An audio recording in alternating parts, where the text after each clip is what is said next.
My late husband's wedding ring had an inscription inside, "Forever yours, Patricia, 1976. When I found it in Diane's jewelry drawer, I knew exactly what happened. She'd been the last one alone with his body at the funeral home, saying her private goodbye. I called the funeral director, and he went pale. "Mrs. Henderson, I need to show you something from our camera system. I'm Patricia Henderson, and I'm 71 years old. For 48 years, I wore a simple gold band on my left hand that matched the one my husband Robert wore on his. We'd had them engraved on our wedding day. Mine said "Forever yours, Robert," and his said "Forever yours, Patricia, 1976. Simple words, but they meant everything to us.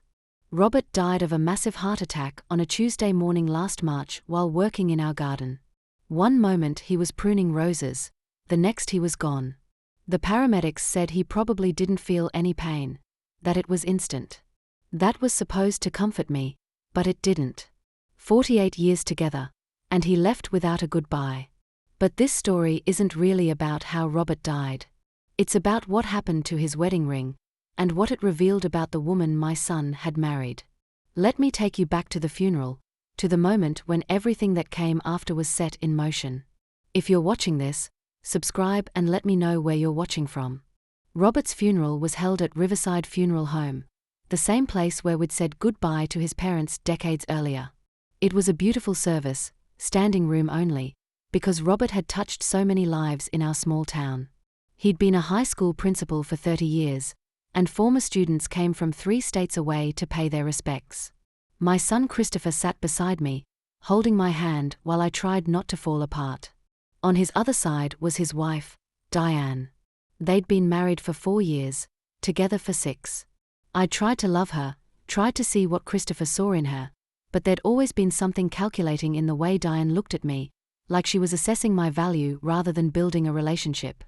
During the viewing, before the service, people filed past Robert's open casket to say their goodbyes.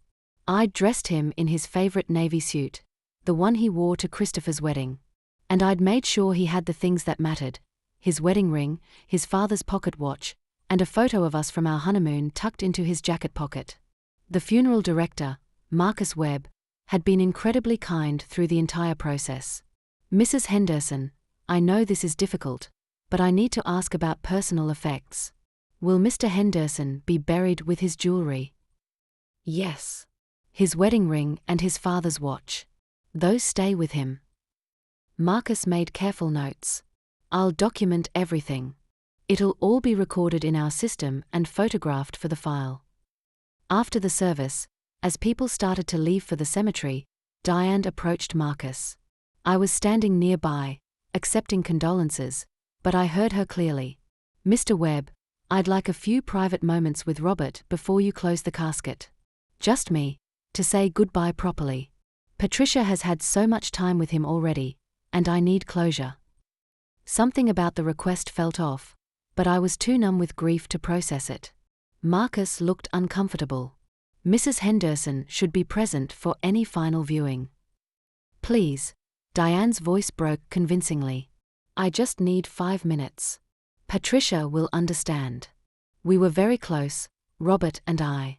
He was like a father to me." Robert had barely tolerated Diane. He'd told me privately that he thought she was using Christopher for financial security, that her affection seemed performative. But I was too grief-stricken to object, and Marcus, not wanting to cause a scene, reluctantly agreed. 5 minutes. I'll be right outside the door." I watched Diane go back into the viewing room alone. Christopher was outside smoking, trying to hold himself together. I should have followed her. I should have insisted on being there. But I was so tired, so broken, that I just stood in the hallway waiting for those 5 minutes to end. When Diane emerged, her eyes were red, her makeup smeared. She hugged me tightly. "Thank you for understanding, Patricia. I just needed to tell him goodbye in my own way." We went to the cemetery. They lowered Robert into the ground. And I went home to an empty house and a life without the man I'd loved since I was 23 years old. The months that followed were a blur of grief and adjustment. Christopher and Diane checked on me regularly, though I noticed Diane always seemed to be cataloguing my house, asking questions about insurance policies and Robert's pension. I tried not to see the worst in her. I tried to believe she was just being helpful. Then, 8 months after Robert's funeral, Diane asked for help organizing her closet.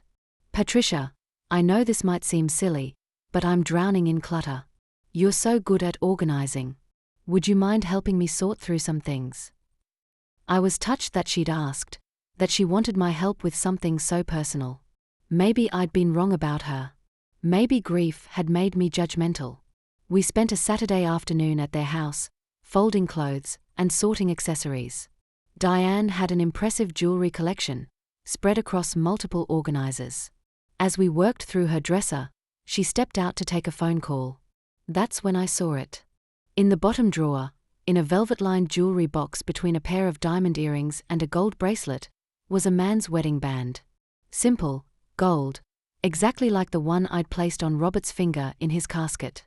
My hands shook as I picked it up. I turned it slowly, looking for the inscription I knew would be there. And there it was, engraved on the inside in the tiny script I'd helped choose 48 years ago. "Forever yours, Patricia, 1976." Robert's wedding ring. The ring that was supposed to be buried with him at Oak Hill Cemetery. The ring I'd specifically told Marcus to document and photograph because I wanted Robert to have it forever. I heard Diane's footsteps returning. I slipped the ring into my pocket, my heart pounding, my mind racing. "Sorry about that," Diane said, coming back into the room. "Work call. Where were we?" I couldn't speak. I couldn't look at her. I made some excuse about not feeling well and left within minutes, the ring burning in my pocket like evidence of a crime I didn't yet fully understand. At home, I sat at my kitchen table and stared at that ring for hours. There was only one explanation for how Diane could have it. She'd taken it from Robert's body during those 5 private minutes at the funeral home. She'd looked my dead husband in the face and stolen his wedding ring off his finger. The rage that followed was unlike anything I'd ever felt. Not hot anger, but cold, calculated fury. Diane had violated Robert's body, violated our marriage, stolen something that represented 48 years of love and commitment. But I needed to be sure. I needed proof. The next morning, I called Riverside Funeral Home and asked to speak with Marcus Webb. His secretary said he was with a family, but I insisted it was urgent. When Marcus came to the phone, I could hear the concern in his voice. "Mrs. Henderson, is everything all right?" "Marcus, I need to ask you about Robert's burial. Specifically, about his wedding ring and the watch." There was a pause. "His personal effects." "Yes, I documented everything before the casket was closed. Is there a problem?" "I found Robert's wedding ring in my daughter-in-law's jewelry box." The silence that followed was heavy with implications. "Mrs. Henderson, that's not possible. I personally verified all items were present before sealing the casket. I have photographs in the file." "Could someone have removed items after you verified them?" "Not without accessing the body, which would only happen during the viewing period when family was present." His voice changed, became more cautious. "Mrs. Henderson, are you suggesting that someone removed your husband's ring from his body before burial?" "I'm not suggesting anything. I'm telling you I have his ring. The one with our wedding date engraved inside. The one that should be 6 feet underground." "Mrs. Henderson, I need to show you something. Can you come to the funeral home?" I drove there immediately, the ring in my purse as evidence. Marcus met me at the door, his expression grave. He led me to his office, a quiet room filled with sympathy cards and funeral planning materials. "I've been in this business for 27 years, he said, sitting heavily behind his desk. "I've seen theft of personal effects from homes during funerals, from cars in the parking lot. But I've never had someone steal from a body in my care. It's a violation I can't even fully process." "You believe me?" "I believe you have the ring. And I believe I need to review our security footage from the day of the service." He turned to his computer, typing rapidly. "We installed cameras 5 years ago after a vandalism incident. They cover all the viewing rooms. He pulled up files from March, scrolling through timestamps until he found the right date. Here. This is the viewing room where your husband's service was held. The footage was grainy but clear enough. I watched people file past Robert's casket, paying respects, some touching his hand, some just standing in silence. Then the room emptied for the service. Marcus fast-forwarded. Here. This is after the service, when the private viewing was requested. I watched Diane enter the viewing room alone. She stood by the casket for a moment, looking around, checking if anyone was watching. Then she leaned over Robert's body. "She's crying," Marcus said. "Or pretending to. Watch her hands." I watched as Diane's right hand moved to Robert's left hand, the one folded across his chest. She worked at something, and I realized with horror what she was doing. She was removing his wedding ring. It took her less than 10 seconds. She slipped the ring off his finger, palmed it, and tucked it into her jacket pocket. Then she touched Robert's face, said something I couldn't hear, and left the room. The whole thing lasted 3 minutes. I felt sick. She stole from my husband's body, while he was lying in his casket. Marcus was pale. "Mrs. Henderson, this is theft from a corpse. It's a felony in this state. I need to call the police." Wait. I needed to think. If you report this, will there be an investigation? Absolutely. This is a serious crime. The funeral home's reputation is at stake, and your husband's remains were violated under our care. And the security footage. It's backed up on multiple servers. It's admissible evidence. I thought about Christopher, about what this would do to him. His wife stealing from his father's corpse. But I also thought about Robert, about those 48 years, about the ring that symbolized everything we'd built together. Call the police. Detective Laura Simmons arrived within the hour. She was a no-nonsense woman in her 40s who listened to my story without interrupting. Then Marcus showed her the security footage. "That's clear theft from human remains," she said, making notes. "Do you still have the ring, Mrs. Henderson?" I pulled it from my purse, the evidence of Diane's crime. Laura photographed it from multiple angles, documenting the inscription. "I'll need to speak with your daughter-in-law. But first, I want to understand the timeline. You discovered the ring 8 months after the funeral." "Yes. She asked me to help organize her closet yesterday. I found it in her jewelry box." "And she doesn't know you have it now?" "No. I took it without her seeing." Laura nodded. "That actually works in our favor. She still thinks it's hidden safely in her possession. I'm going to request a warrant to search her home, but I'd like to try something first. Would you be willing to confront her while wearing a wire? See if she admits to taking it?" I thought about that. About facing Diane and giving her a chance to explain, to confess. Yes. I'll do it. 2 days later, I sat in my living room wearing a recording device while Detective Simmons and another officer waited in an unmarked van outside. Christopher was at work. This conversation would be just between Diane and me. When Diane arrived, she was cheerful, carrying a container of soup. "I thought you might like some homemade chicken noodle. You seemed off the other day when you left." "Come in, Diane. We need to talk." Something in my tone made her cautious. She set the soup on the kitchen counter and followed me to the living room. We sat across from each other, the coffee table between us. "Diane, I need to ask you about something I found in your jewelry box." Her face went neutral, carefully blank. "I don't know what you mean." "Robert's wedding ring. The one with our names and wedding date engraved inside. The one he was buried with 8 months ago." The color drained from her face, but she recovered quickly. "Patricia, I think you're confused. That's not possible." "It's not possible, or it's not true. Because I have the ring. I took it from your dresser drawer." Diane stood up abruptly. "You went through my things? You stole from me?" "I took back what was stolen from my husband's body."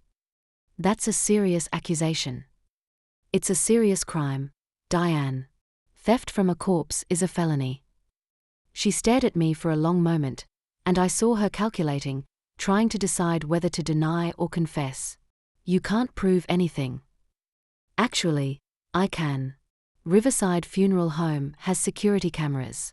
I've seen the footage of you removing Robert's ring from his finger during your private goodbye. Her face crumpled, and for the first time since I'd met her, I saw genuine fear in her eyes.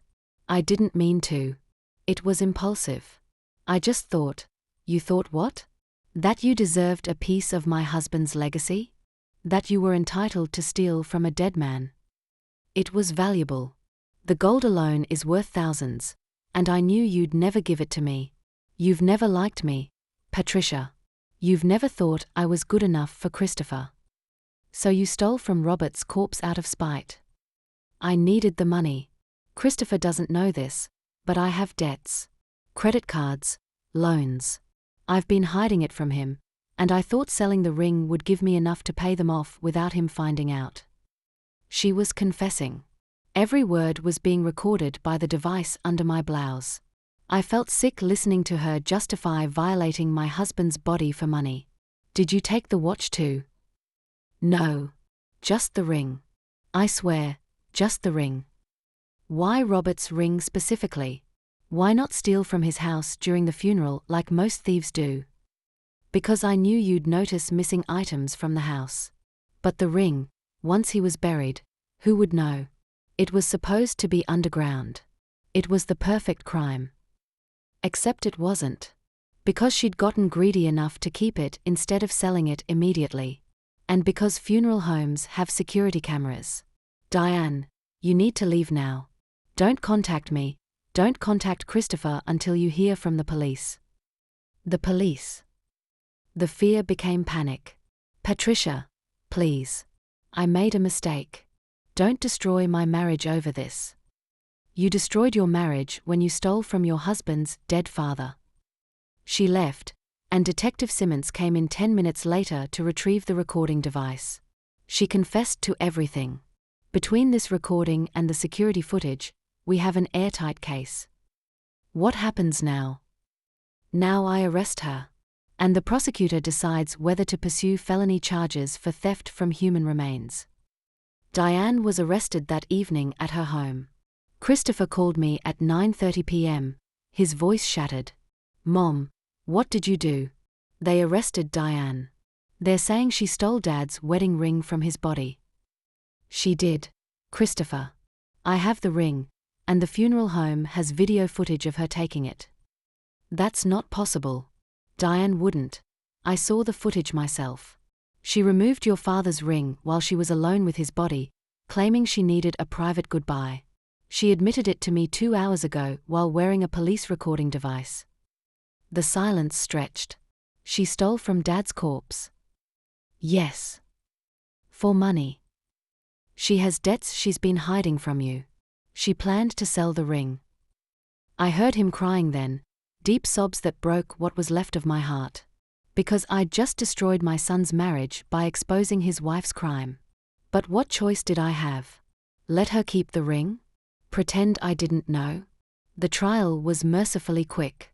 Diane's lawyer tried to argue temporary insanity brought on by grief, but the prosecution had the security footage, the recorded confession, and the ring itself as evidence. The jury deliberated for less than 3 hours. Guilty of theft from human remains. A Class D felony in our state. The judge was stern during sentencing. Mrs. Henderson, you violated not only the law but the most fundamental respect we owe the deceased. You stole from a man who could not protect himself, who trusted that he would rest in peace with the symbols of his life intact. I sentence you to 18 months in state prison, followed by 2 years probation. Diane cried through the sentencing. Christopher sat beside me in the courtroom, holding my hand like he had at his father's funeral, both of us trying to process how we'd gotten here. After the sentencing, Christopher came to my house. We sat in the kitchen where I'd sat alone staring at that ring 8 months ago. I'm filing for divorce, he said quietly. I can't be married to someone who would do that to Dad. I'm sorry, sweetheart. Don't be. You did the right thing. If you hadn't found the ring, I'd still be married to a thief. I'd still be believing her lies about her debts, her character, everything. He picked up the ring from where I'd placed it on the table, turning it to read the inscription. Forever yours, Patricia, 1976. You and Dad, you had something real. Something Diane and I never had. You'll find it again, Christopher. With someone who deserves you. What are you going to do with the ring? I'd thought about that a lot in the months since I'd found it. I'm going to have it reburied with your father. Marcus has agreed to arrange a small ceremony. Can I be there? Of course. 3 weeks later, on a grey morning in November, Christopher and I stood at Robert's grave while Marcus Webb opened the burial vault. It was a private ceremony, just the three of us and a cemetery worker who'd known Robert. I held the ring one last time, feeling the weight of 48 years in that simple band of gold. Then I placed it in a small sealed box that Marcus would inter with Robert's casket. Forever yours, Patricia, I whispered. Like it was always supposed to be. They sealed the vault again, and this time I knew the ring would stay where it belonged. Diane served 14 months of her sentence before being released on good behavior. She moved back to her parents' house in another state. Christopher told me she tried to contact him once, asking for forgiveness, but he'd blocked her number. She keeps saying she made a mistake, that it was a moment of weakness, he said. But you don't steal a wedding ring off a dead man's finger in a moment of weakness. That takes planning. That takes intent. He was right. Diane had looked at my husband's body and seen an opportunity. She'd calculated that no one would ever know, that the ring would be buried and forgotten, and that she could profit from stealing a symbol of love she'd never understood. But what Diane hadn't counted on was security cameras. Or a mother-in-law who knew her husband's ring well enough to recognize it in a jewelry box.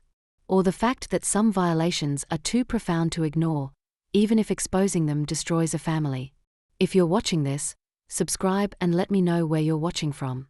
Last week was the 2-year anniversary of Robert's death. I visited his grave with fresh flowers and sat on the grass talking to him like he was there listening. I got your ring back, I told him.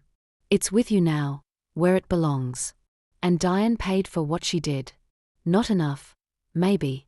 18 months doesn't seem like adequate punishment for violating your body. But it's something. The wind rustled through the cemetery trees, and I felt that familiar ache of missing him. 48 years wasn't enough. A lifetime wouldn't have been enough. But I'd protected what mattered. I'd made sure Robert's wedding ring, the symbol of our decades together, was buried where it belonged. And I'd made sure that Diane learned something important. Some thefts are unforgivable, especially when they target the dead who can't defend themselves. Christopher is dating again, carefully. He's more cautious now, more aware of red flags, more willing to trust his instincts about people. He says he wants what his father and I had, a love that lasts 48 years and beyond. Do you think Dad knows? He asked me recently. About what you did to get his ring back. I think he knows. And I think he's proud. Because that's what love is. It's protecting what matters, even after death. It's fighting for the symbols that represent decades of commitment. And it's refusing to let thieves profit from violating what's sacred. Diane wanted to sell that ring for a few $1,000s. But its real value was never in the gold. It was in the inscription, in the 48 years of love it represented, in the promise Robert and I made to each other in 1976 that we kept until the day he died. Forever yours, Patricia. And now, finally, forever his. Thanks for listening. Don't forget to subscribe and feel free to share your story in the comments.